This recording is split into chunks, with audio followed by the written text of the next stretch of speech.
All right, everybody, we are back again for another episode of the Coach Compass. Remember, I don't know what episode it is, right? Because we just continue to record, continue to bring on cool guests. All I know is it's season 4 right now, and we continue to do this thing.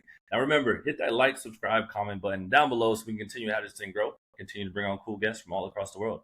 I've got another dope coach with me today. I've got Coach Scott Leech. He's a D1 strength conditioning coach. He helps football coaches build faster, stronger, more game-ready athletes with no BS behind it. Coach, welcome. And thank you for being here in the Coach's Compass.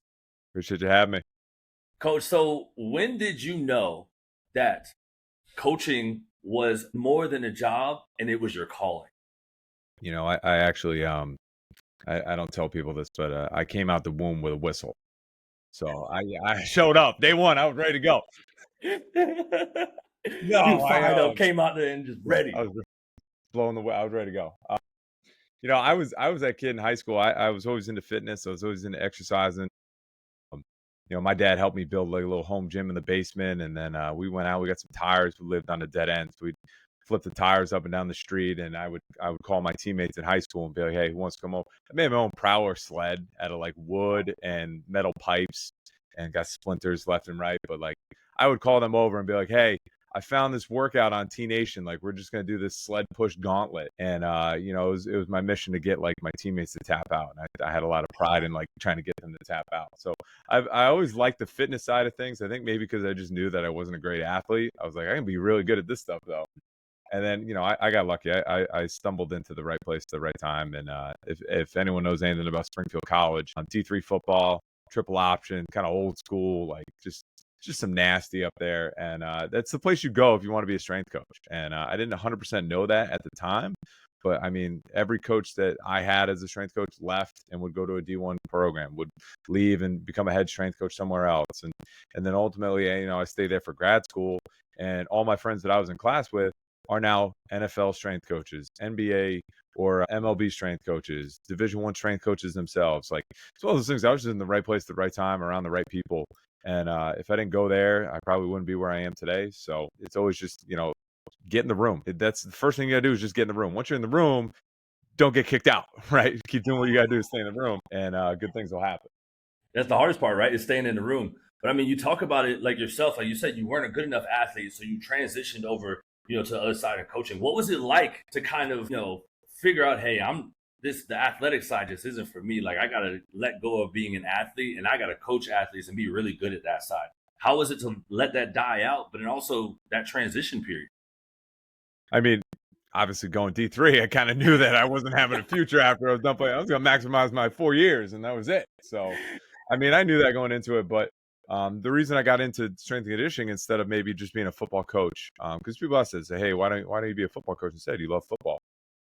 You know, I can't do the recruiting thing because I can't lie to kids. I can't do that and say, "Hey, you know, I'm going to make all your dreams come true, and you're going to be the guy, and you know, you're going to start here right away." Like, whatever it is, and not saying coaches do that, but like, I can't. It's part of the game. It's the game. I can't do the politics of all that. The reason I love the weight room is because everybody gets a fair shot. You know, if you want to get stronger, the only way you get stronger is if you put in work. So if you don't put in work, you don't get better. There's no politics to it. There's none of that. So it's a kind of a level playing field. Everybody gets better. And then, you know, the other thing I love too is like, this is something you're going to do for the rest of your life. So if you love it now and you build that habit and you know how to lift correctly, when you graduate and you leave here, this is the thing you're going to keep doing. You're going to keep lifting weights. You're going to keep going to the gym. You're going to keep exercising. So I want to make that such a positive experience and be like, when you're done playing here, this is something that you still enjoy and you had a blast when you were doing it here.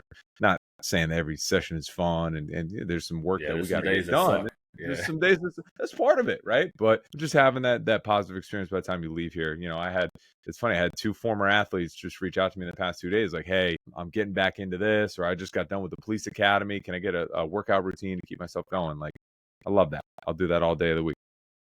Yeah, I mean, I never really thought of it in that way. That fitness is forever, right? So what we do in this field, right? They continue on to do it because all sports have an expiration on it, right? If you look at football, basketball, soccer, like they all have an expiration date. Like, yeah, you got the anomalies, right? You got the people that play till 37, 40, whatever it may be, but very, very few people play that long. But you continue to exercise, you continue to lift, right? Because if you want to live a healthier lifestyle, you continue on these things. So the fundamentals that you're implementing now are super important. of coaching that no one told you about or prepared you for when you got into it? I mean, we could take this a lot of different ways. I think what I'll talk about is, I went from being an assistant to being the head strength coach here in 21, and then promoted to an associate AD role, a little bit more authority, a little bit more a seat at the table, involved in some of the bigger decisions. And part of that process and that step up is, what are the things that are most important to me is providing a great environment for our athletes, providing a great, doing my job in this department really well. And what I've always hung my hat on is how do you do that? As a boss, you got to make sure that you're taking care of your people. And for me, it's my assistants, because when they're happy, when they're doing a good job, when they're coaching their teams up, I'm not getting coaches bugging me. I'm not getting people bothering me like, oh, my teams aren't getting the right. When I always say, like, when you're on the floor, you're the head strength coach. It doesn't matter if you're an assistant or not. When you're out there, you're in charge. And there's a lot of days where I just sit back and I'm like, all right, you guys got it. Like, I trust you. It makes you sound lazy. I'm not that lazy, but Nah, I mean, you're just giving people but other places room to grow. It's empowering your people. And what that does, I always want to be paying our guys more. I wish I could. I wish I could every year give our guys a 10, 15 grand raise. It's hard to do that. But if you give them a sense of purpose and you give them a place where they really feel like the work they're doing matters and they're getting good work in, and then you're not grinding people out. That's one thing in college, like, especially when I first got into this, I was, you hung your hat on that of working these long 16-hour days. And I think you can't be afraid to do those things, especially when you're young and you're early and you haven't put some time in. Yeah, you should be working some long days and getting your reps in. But as best as you can as a boss, it's your boss's job to try and balance that back out for you and give you a schedule and a quality of life that allows you to be happy. And I always say, like, when you're done, get out of here. Go home for the day. Don't sit around and hang around. Go home and be with your fiance. Go home and be with your family, because you're going to have a lot of good time when you're home, and that's going to motivate you to come back to work and do a good job at work so that you can keep providing for them, so you can keep going home to them at a good time. Like, it's summertime here right now, and everyone left at like 12:30, 1 o'clock. There's nothing to do. Get out of here. I got it. Right. I'll cover the open hours. You know what I mean? And I don't mind doing that, because I know that there's going to be some days where I leave early and they're going to do that for me. So I think that's one thing that people don't talk about is as you move up in the world, it's like, can you continue to take care of your people? And if you take care of your people, they're going to take care of you. Right. Well, with you continue to take care of your people, how do you take care of yourself, right? When the pressures of, your athletes and all that, your coaches and stuff kind of get a little heavy, and then you feeling it yourself, how do you handle, taking care of Coach Scott? I think the biggest thing you need to do is set a time aside for yourself, and you got to be hard and fast about it. It's one of those things. I picked this up last year. I started a little over a year ago. I started taking Muay Thai lessons because I was kind of like in a rut. Like, yeah, I like to lift and all that, but like, I want to learn something new. I wanted to be a student again. I couldn't do jujitsu because one of my assistants does jujitsu, and he was like way too strong, and he would just like probably like make me tap out, and I can't have my assistant tapping me out. I can't do that. I picked a different sport, but and it's not legit until you put it on the calendar. So I put it on the calendar and said, hey, on Mondays I'm leaving at this time. Like, I'm not scheduling meetings. I'm not taking phone calls. I'm not looking at my phone. You're not going to get me in the hallway and have a conversation with me. I'm out the door because I'm paying to go to this class at this time. Putting a hard and fast time on that. I'm really adamant about, like, when I leave the building, very rarely am I going to answer my phone or answer an email, because let's be real, the email you answer at 4 o'clock is the same email that you can send at 7 a.m. the next day or 8 a.m. the next day. It is not that big of a deal. I'll read the email to make sure it's not that big of a deal. If it is a big of a deal, I'll answer it. For the most part, when I leave, that's it. You're not going to get a hold of me. If you call me, I never answer. I will call you back. You are on my time. If that's rude, that's rude, or whatever. I get it. Once I clock out, that's it. I'm sorry.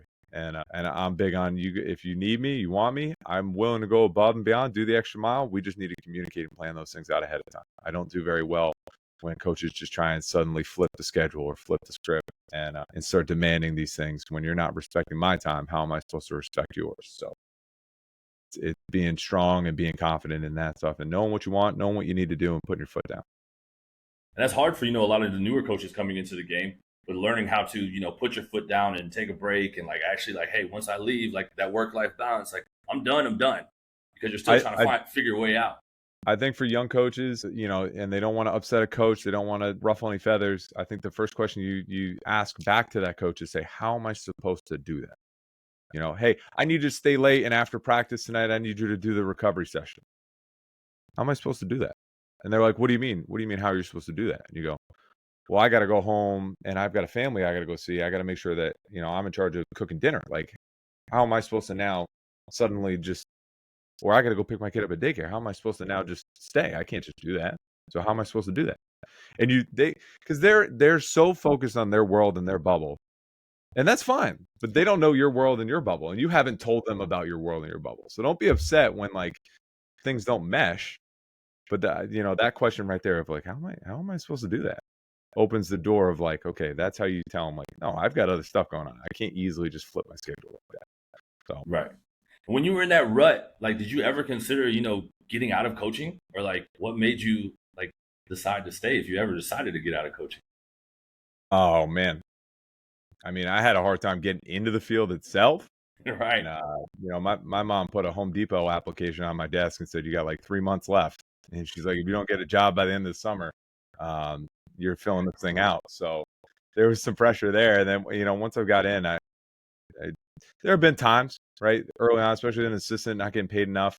Um, going for other jobs, other opportunities, maybe not getting them for one reason or another, and being upset with the process and being frustrated with it. But I always say good things happen to good people, and if you continue to keep doing good things, and again, right, you help people out, someday it's going to return to you tenfold. And I'm from Rhode Island, born and raised. I grew up, it's a small state, but I grew up on the north side of the state, and URI's down here at the bottom. But this is the school in Rhode Island, so I went to summer camps here as a kid. And if you told me when I was in college that I would end up being the head guy here, like I'd be like, no way, I don't know how that happens. Like, how many people are from their home state and they're in charge of their home state? Like, that doesn't happen. So I don't take it for granted. But I always tell this story too. The only reason, or one of the big reasons I got this job, is because when it was a baseball position originally for an assistant, it was assistant work with baseball. That was kind of like the big deal.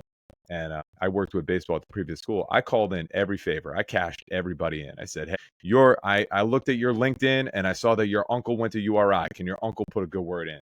Hey, I saw that you spent 3 weeks with this coach at this time. Can you connect the dots for me? Like, talk about the connections were crazy. But my resume was on the head baseball coach's desk 7 or 8 times before we even started doing interviews. So he's like, why is everybody talking about this guy? Like, what is the deal?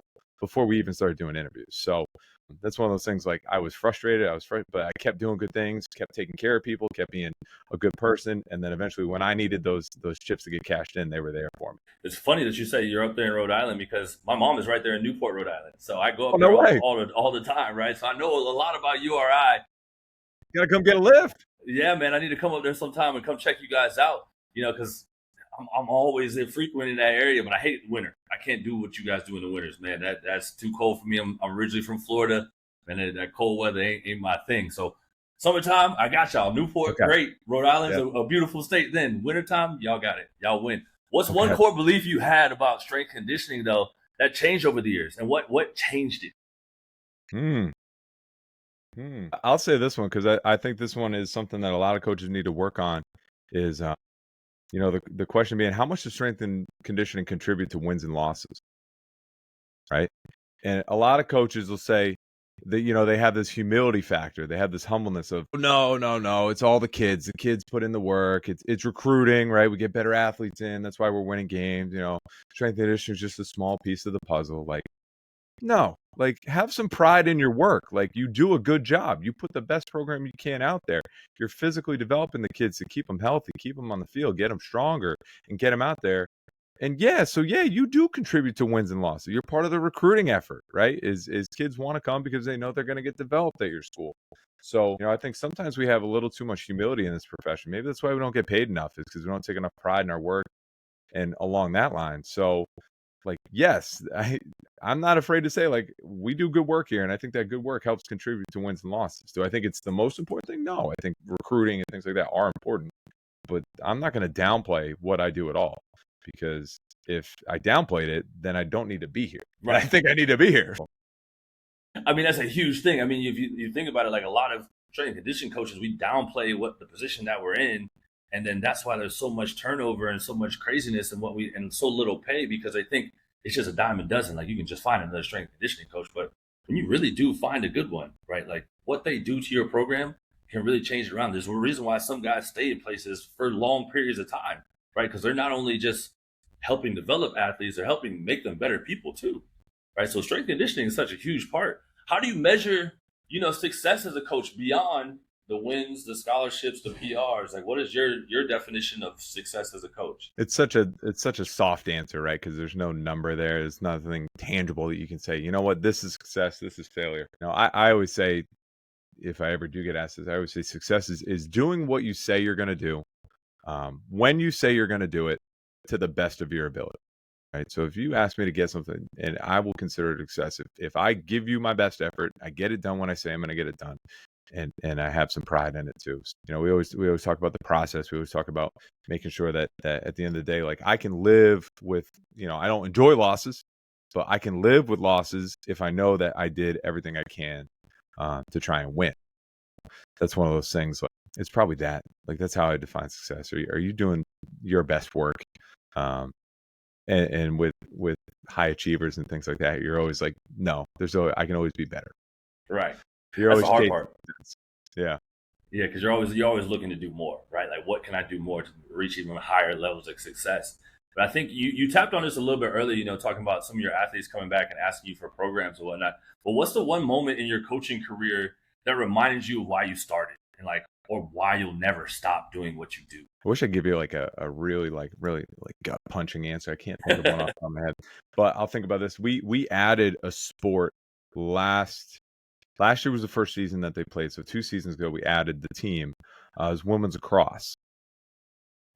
So first year, all they did was lift weights. Second year, they started playing games. And, I was training them. And some of the ladies, we moved on from goblet squats after a couple of weeks. We finally moved to front squat. And I was like, have you guys ever done front squat? And some of them were like, no, I've never done front squat before.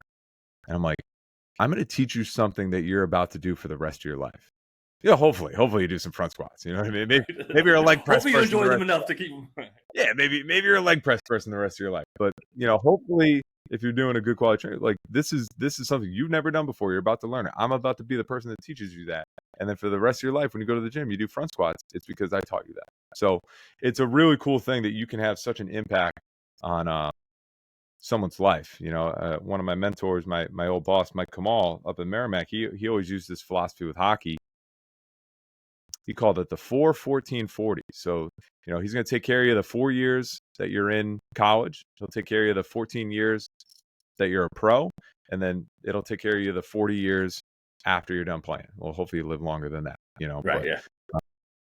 But that's the idea, is that this training and what we're doing here makes an impact beyond just your time in college, beyond just your time maybe in the pros and past that, but it's something you carry with you the rest of your life. I love that. Now, this next question is from one of our former guests, Coach Kenna out of Army West Point. She asked, what brought you in the weight room and what keeps you in there? So my Dark Knight origin story that some people know about, some people don't. I used to be the fat kid in high school. Maybe that's why I'm so funny. It's because I was a fat kid, right? You had to knew what to do to take the tension off you. Yeah, my junior year of high school, I was 285 pounds. And, yeah, I was big. I was a big boy. And I just, woke up one day. I was like, I don't want to be the fat kid anymore. I'm just done with this. And I ended up losing 75 pounds. Was down to like 210. I think at one point I had the flu during wrestling season. I was down almost 200 pounds in high school. And then I'm like, hey, I want to play college football. So I got to start putting that weight back on a little bit. And maybe that's part of the reason I went to Springfield College, is because it was D3 and I didn't, I did a recruiting visit here at URI and they were like, yeah, if you're like 300, 310, you can play here. I'm like, I came down from 285. I'm not trying to go back up. So, that's one of those things. I think losing that weight and getting on that fitness journey early is what got me into the weight room and what got me going. I'll say, what keeps me going and what gets me going now is being a dad. My son was born almost 2 years ago now, 2 years in August. And a couple months before he was born, I'm looking at pictures of me. We're on a little baby moon, having a little vacation in Virginia Beach. And I'm like, I got a dad bod and I'm not even a dad yet, And I'm like, is this what I want to be? I'm like 255, 260. I'm like, is this really what I want to be, or do I want to be an example for my kids? Somebody looks and they're like, okay, you know what I mean? So I would say, him coming and then him being born is a thing that fuels me and wants me to live a long life and be there for him for the long haul. So I'm trying to redefine what dad bod means a little bit. Shout out to the little man holding you accountable before he was Leon. even out here on earth, right? Shout out to him. Coach, what's one thing you would want us to ask our next guest? I'll use this. I'll use this for this is what I use when it comes to hiring people, when it comes to, when my assistants are asking about other jobs and other opportunities, I always ask them to look at the 4 Ps, right? Is the pay, the personal life, the progression in your career, and the sense of purpose, right? So when you apply for a job, if it's more money, if it's a better quality of life, work-life balance, if you really feel like you're going to contribute when you're there, and it's a step up in your career, then that's a home run. You got to take that job. You know what I'm saying? But if it's only got 3 of those things, or it's only got 2 of those things, maybe you second guess yourself, and you think about your current position, right? Is what P am I missing? Which one could give you a little bit better? And so I guess the question is, out of those 4 Ps, what do you rank those in terms of priority? That'd be a really cool thing to find out. And what is it for you? I mean, I would say probably sense of purpose, right? I want to be at a place where I feel valued and respected, and the work that I do matters. I don't want to be a place where I'm just there, just to check the box or just to say that we have a strength coach. I think that's important. I think quality of life is important, because quality of life is going to allow you to work harder when you're here and allow you to be a family man when you're home. So I think that's a catch-22. You think you got to work long hours to be successful. I think if you're more efficient with your time, right, you can come back and do better work the next day. So I would say the purpose, I would say the quality of life, I would say the career progression. I got to feel like I have a lot of pride in my work and what I do. I want to keep getting better in this field. I want to be respected and valued. So that's important to me. And then I put pay at the bottom. The only reason I put that is because I can do things on my own to make more money. I'm never going to be handcuffed to one salary or what the school's going to do. Yeah, I have a little bit of a hustler's ambition in me, right? So I have plenty of projects to work on to keep myself going. So I always say that to coaches, like, it's not the end all be all. Is it nice to have a nice fat paycheck? Yeah, sure, no doubt. But you could also bet on yourself and make money in other ways too. I love it, Coach. Coach, I appreciate you taking out time today to be here on the Coach's Compass. Thank you so much for your time, and we're out of here. No, this was great. Great questions. Appreciate you having me.